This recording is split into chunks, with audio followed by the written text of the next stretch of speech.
We now begin the actual verses of the Bhagavad-Geeta and of the 18th chapter. And in this 18th chapter of the Bhagavad-Gita, Arjuna starts the first verse, by declaring,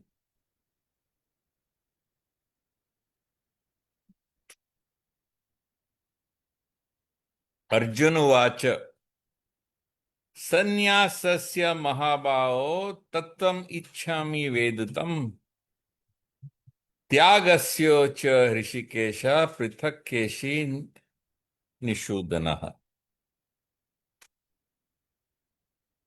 He says, Sanyāsasya mahabhao tattvam ichchami vedutam.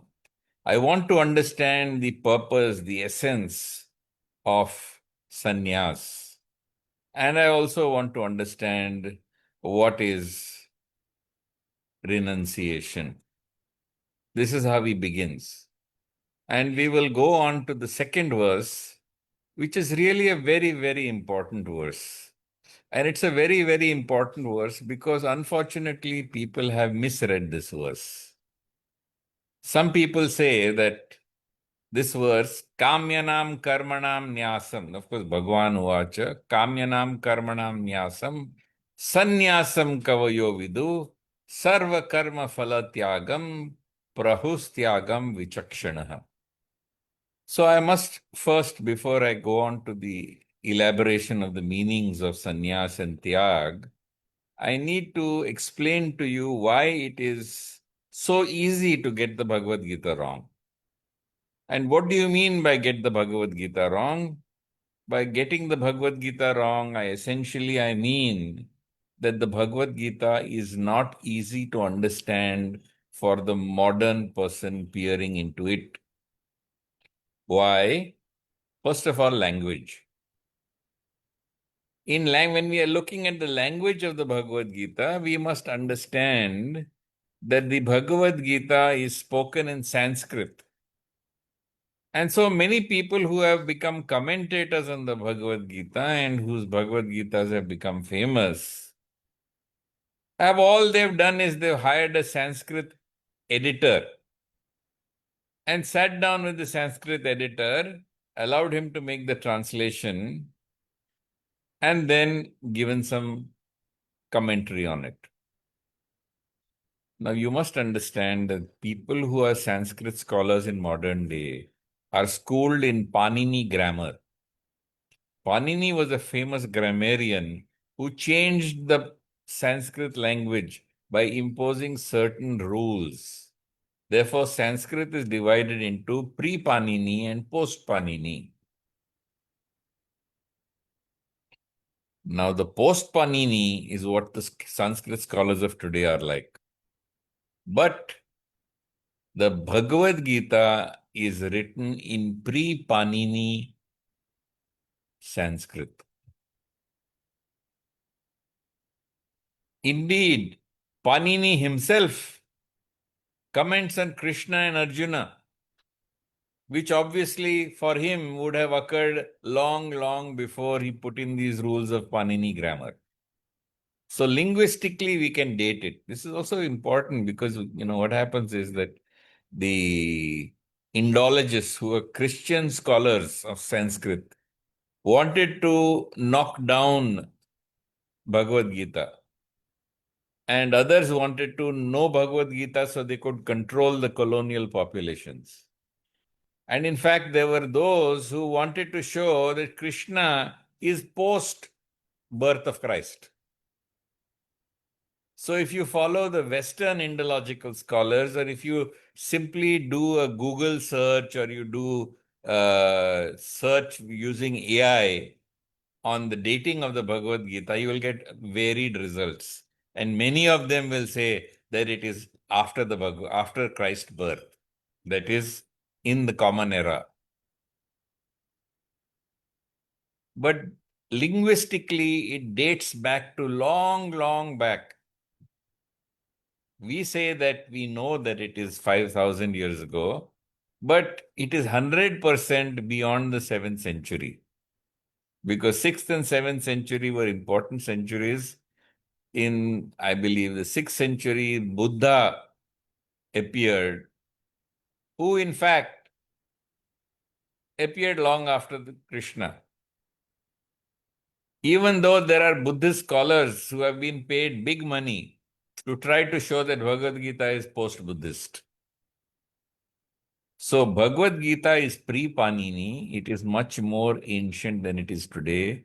The language, because it is pre-Panini, is very difficult to understand. This is the first reason. The second reason why Bhagavad Gita is easy to understand is that people are not just illiterate of pre-Panini Sanskrit translations, but they're also illiterate of the cultural background, the philosophical background on which the Bhagavad Gita is based. And what do we mean by they're ignorant of the philosophical and cultural background? To explain to you in a very simple way, I'd like to say that the Bhagavad Gita is actually composed of two strands. One is the syncretic fusion. What do we mean by syncretic fusion? When Krishna spoke the Bhagavad Gita, there were 6 darshanas of the Vedas. These 6 darshanas of the Vedas included Sankhya, Dhyana Yoga, Purva Mimamsa, which is Karma Mimamsa. It included Vedanta, it included Nyaya, and so on. So Krishna chose, there were also schools of philosophy that were completely different from these darshanas of the Vedas. These were atheistical and anti-Vedic. Atheistical and anti-Vedic philosophies were essentially known as Shramana philosophies in those days. And these Shramana philosophies, over a period of time, evolved into Ajivikas, Jainism, and Buddhism.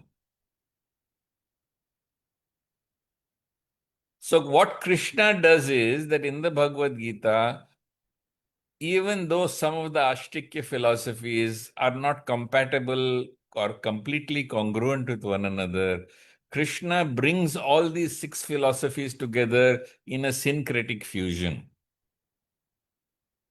If you don't know this, you will never understand Bhagavad Gita. And you will not understand what this verse is trying to say. On the other hand, because it is anti-Shramana philosophy, it is a polemical work. That means it argues against those philosophies of Shramanas, which were later to evolve into Buddhism, Jainism, and Ajivikas. And you will see how he differentiates between them. He differentiates between them by clearly, right from the beginning of the Bhagavad Gita, right from the 2nd chapter of the Bhagavad Gita, Kutastva kasmalamidam. O Arjuna, how have these impurities come upon you? And what are these impurities? These impurities Krishna is calling as something worthy of rejection are the Shramana philosophies, which had a very strong slant towards the karma theory.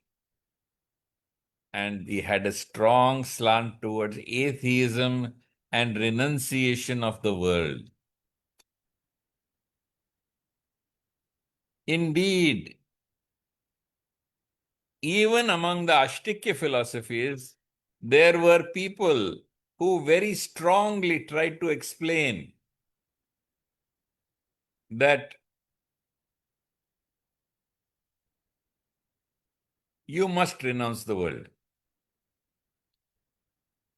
Therefore, Krishna explains here in the third chapter of the Bhagavad-Gita, text 3.3, chapter 3, text 3, Shri Bhagawanuvacha, Lokesmin Dvividha Nishta Pura Prokta Mayanaga, Jnana Yogena Sankhyanam Karma Yogena Yoginam. O sinless Arjuna, I have already explained that there are two classes of men who realize the soul. Some are inclined to understand by empirical philosophical speculation, and others are inclined to know the Lord through devotional work.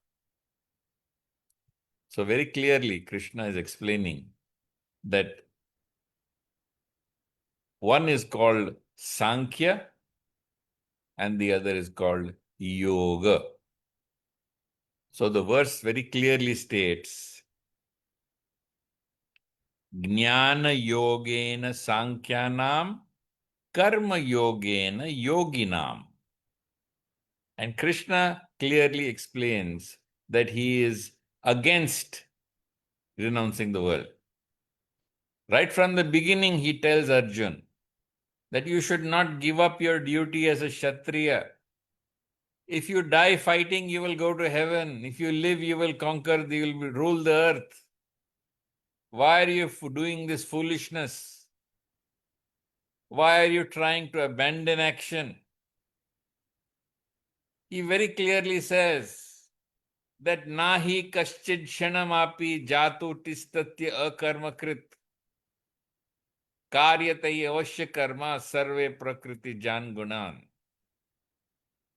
So in chapter 3, once again, he points out that you are forced to act helplessly by Prakriti. Therefore, no one can refrain from doing something, not even for a moment. He also clearly states in the very next verse that a hypocrite is one who gives up the world, who renounces the world, and in his mind he keeps dreaming of enjoying the world. Karma indriyani samyamya ya aste manasa smaran indriya arthan vimudatma mithyachara sauchyate. One who restrains the senses and organs of action, but whose mind lives and dwells on the world and sense objects, he certainly deludes himself, and such a person is called a hypocrite.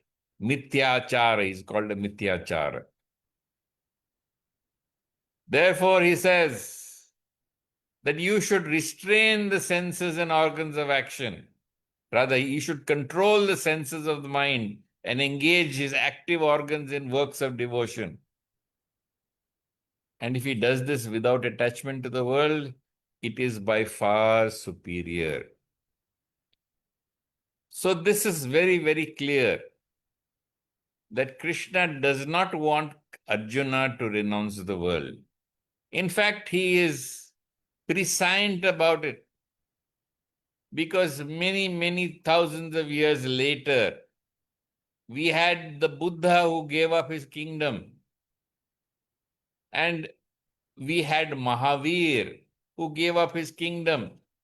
And like this, there were many kings who, deluded by the Shramana philosophies, would give up their responsibilities and duties as kings, as Kshatriyas, as protectors and rulers, which led to a lot of degradation.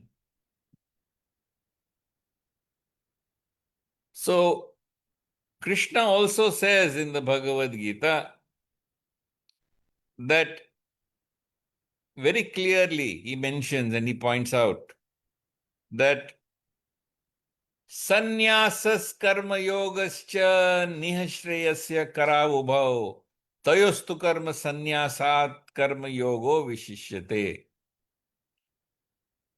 He says you can renounce the world and try to attain God, or alternately, you can work in the world in the spirit of devotion to attain God. But between the two, working in the world in a spirit of devotion is by far superior. So Krishna has clearly rejected between the two. He has rejected external sannyas and he has recommended working in the world, doing your duties in a spirit of devotion.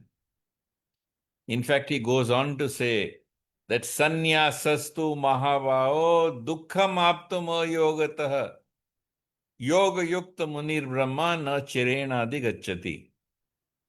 One who renounces the world without having attained union with God, he attains only sorrow. Dukkham aptumo yogatah. But one who works in the world in a spirit of devotion and renunciation, he attains the supreme without delay. So clearly, Krishna is talking about never giving up his duties. He wants everybody to do their duty, but do it in a spirit of devotion and renunciation. Even in this verse, in the 18th chapter of the Bhagawad-Geeta, Krishna very clearly is stating that Kamyanam Karmanam Nyasam, desire, selfish desire based work must be renounced to be called sannyas. So, sannyas is the renunciation of selfish desire based karmas.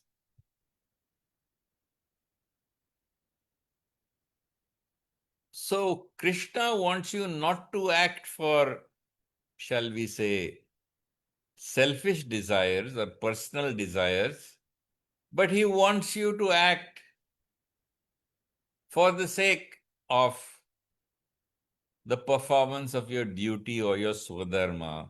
More of that will come later in the 18th chapter of the Bhagavad Gita. In case you haven't got it yet, in 6.1, Krishna very clearly states, Anashritah karma phalam karya karma karoti yah sa sannyasi cha yogi cha na niragnir na chakriyah. One who performs his obligatory duties without taking shelter of the fruits of his labor, he is the true yogi, he is the true sannyasi, not one who lights no fire and does no work. What do you mean, lights no fire? Because indeed, my friends, we have to see the culture of the times and we have to understand the philosophy of the times. Lights no fire means and does no work, they go together. When they talk about karma in the Bhagavad Gita, they talk about sacrifice or yajna, and they talk about indeed work also. There's a verse which says, Annad bhavanti bhutani parjanyo anna sambhava yagnad bhavati parjanyo yagna karma samudbhava. We get food, anna, from rain. We get rain from the performance of Vedic karmas or yajnas. Evam pravartito.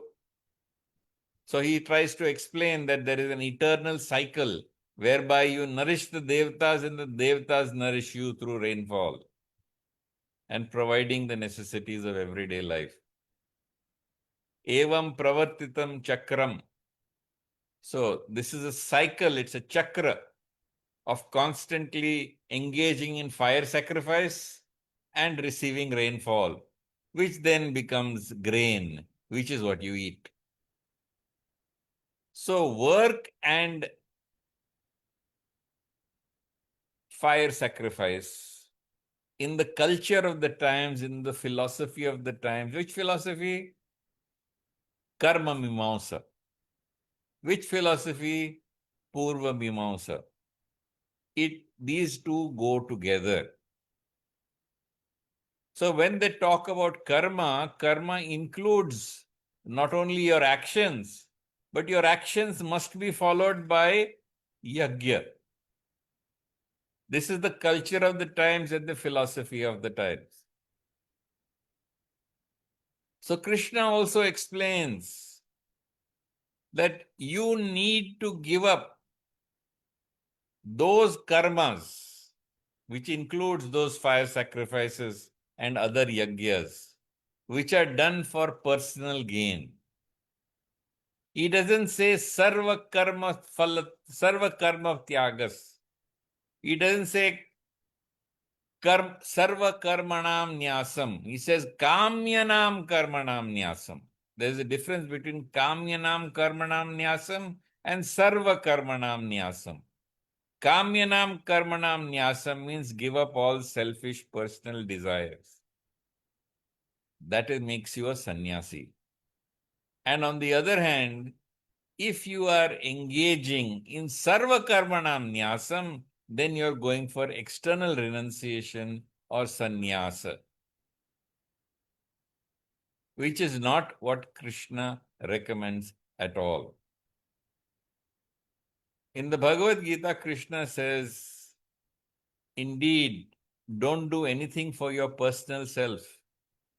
Do everything for me.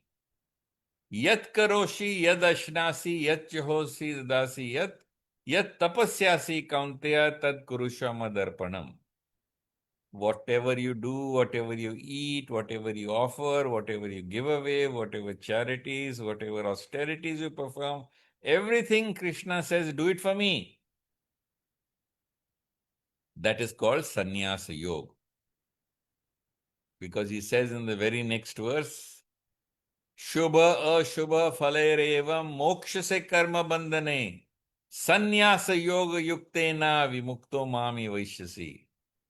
And if thus every action you're doing is not for self, but it is actually being offered to me, then Krishna says, you're really a sannyasi and you're united with me through sannyas, which is mental sannyasa, sannyas of selfish desires, which is called sannyas yoga.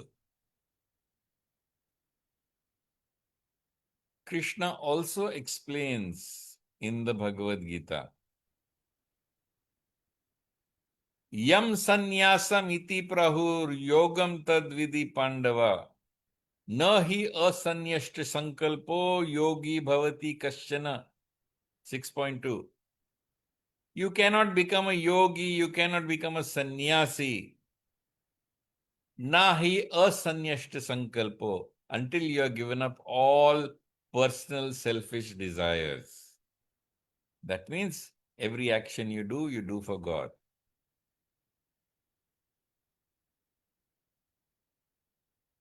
He also goes on to say, asakta buddhir sarvatra, jitatma vigata spriha, naishkarmyam paramam siddhim sannyasen adi gacchati.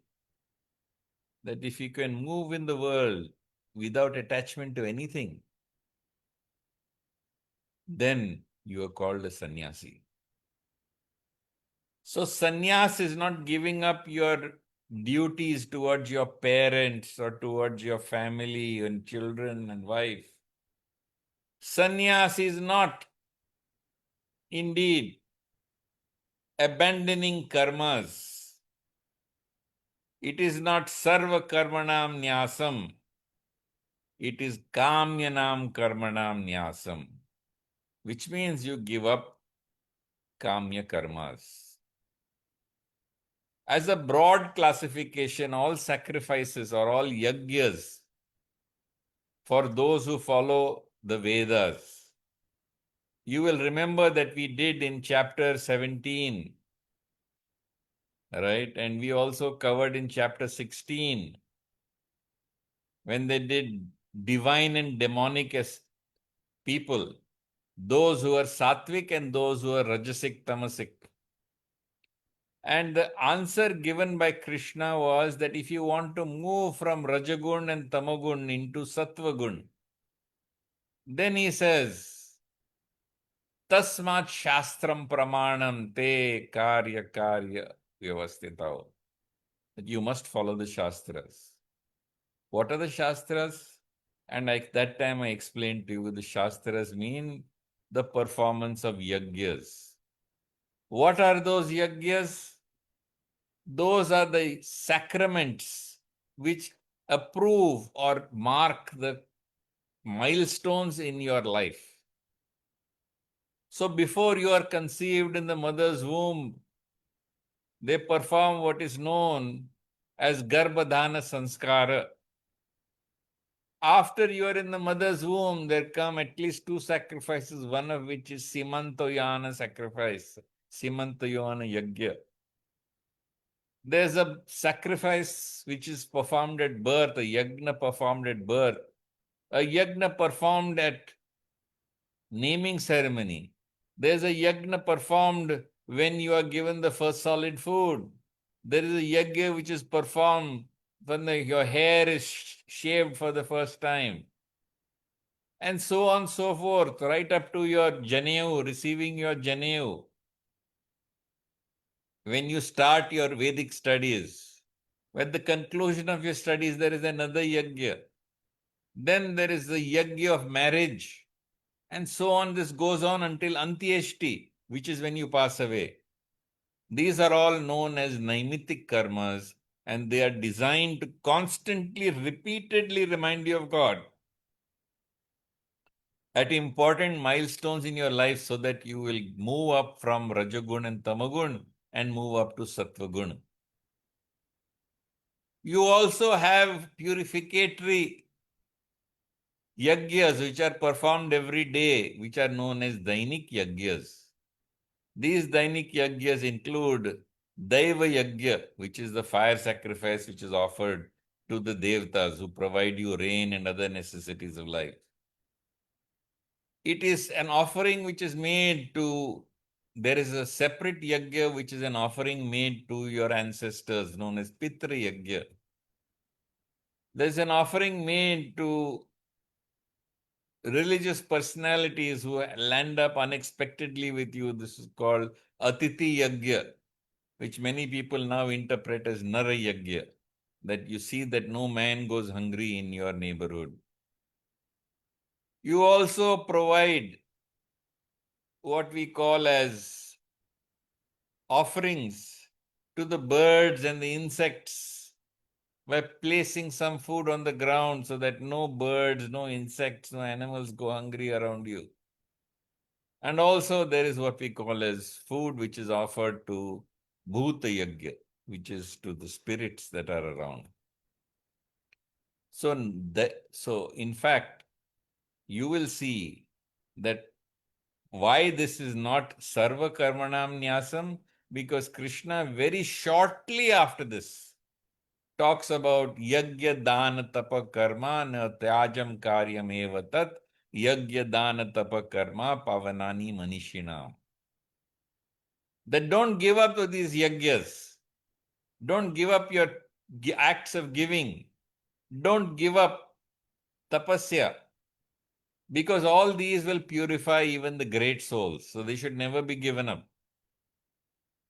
But what does he want you to give up? There are two types of yagyas or two types of sacrifices which are, first is obviously to be given up, which is called Nishidha Yagya. Nishidha karmas. Nishidha karmas are those which are forbidden acts. These are acts which you should never do. And there are about 30 of them. Nishidha karmas are acts one should never do. So this must be given up. But then there is what we call as Kamya karmas.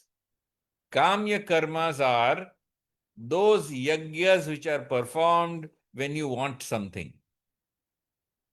For the common man, you have like Putra Kameshti Yagya, that you don't have any son.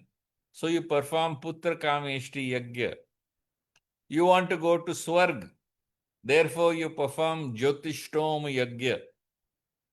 You want rain, so there is a Yagya which is performed specifically for rain.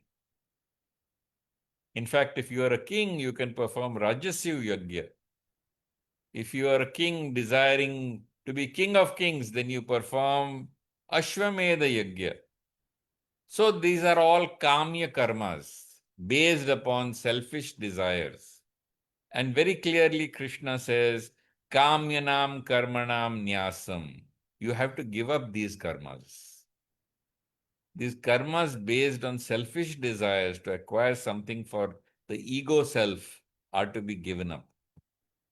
Whereas those that purify you of the ego self, which indeed are karmas which help you to fulfill your debt obligations to the ancestors, to the daivas, to the rishis by studying the rishis' scriptures. The Atiti Yagya to honor saintly people, Nar Yagya, which is actually there to see that no one is hungry in your vicinity. Bhuta Yagya, so that birds and insects and ghosts and spirits, no one is left unsatisfied. And also the Naimitic Yagyas, which are performed as a necessity at various milestones in your life, so that these milestones will be made into a sacrament.